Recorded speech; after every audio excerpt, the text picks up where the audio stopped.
ఈరోజు ఒక గొప్ప విశ్వాసం గురించి, ఒక విశ్వాసం కలిగిన ఒక స్త్రీ గురించి మనము ధ్యానిస్తాం. ఆ స్త్రీ ఎవరంటే 12 సంవత్సరాలు రక్తస్రావం కలిగిన స్త్రీ.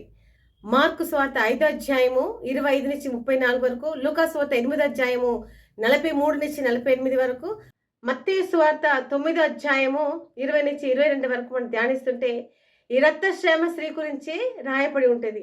ఆమె దేవుని గురించి విన్నదంట. యేసు ప్రభు స్వస్థపరిచే దేవుడు.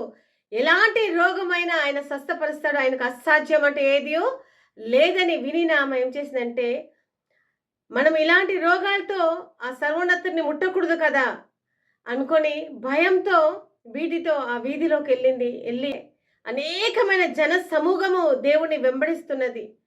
ఆ జన సమూహం మధ్యలో నలిగి ఆమె ఎలాగో వెళ్ళి ఆ దేవాదేవుణ్ణి ఆ వస్త్రము చెంగులో ఉన్న చిన్న దారాన్ని ముట్టుకోగానే వెంటనే ఆమెకు స్వస్థ కలిగింది. దేవుడి నామానికి మహిమ కలుగును గాక.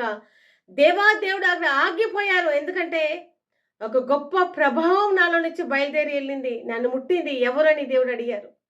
కారణం ఏమిటంటే ఆమెకు ఎంత విశ్వాసం వచ్చిందంటే దేవునిలో ఉన్న ప్రభావాన్ని ఆమె తీసుకుంది. ఆ స్వస్థతని ఆమె ఉంది.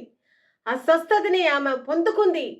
ఆమెలో ఉన్న గాయము చూసిన సర్వశక్తిమంతుడు ఆ రోడ్డు మీదే నిలబడబెట్టి నన్ను ఎవరు ముట్టారన్నప్పుడు శిష్యులు అంటున్నారు, ఇంత పెద్ద జన సమూహంలో మిమ్మల్ని ముట్టింది ఎవరని ఎలా కనుక్కోగలుగుతాము, ఎలా మనకు తెలుస్తుంది అని అడుగుతున్నప్పుడు దేవుడు అన్నారు, నాలో నుంచి గొప్ప ప్రభావం బయలుదేరి వెళ్ళింది అని ఆమెతో ఆ రోడ్డు మీదే సాక్ష్యం చెప్పించుకున్నారు దేవుడు.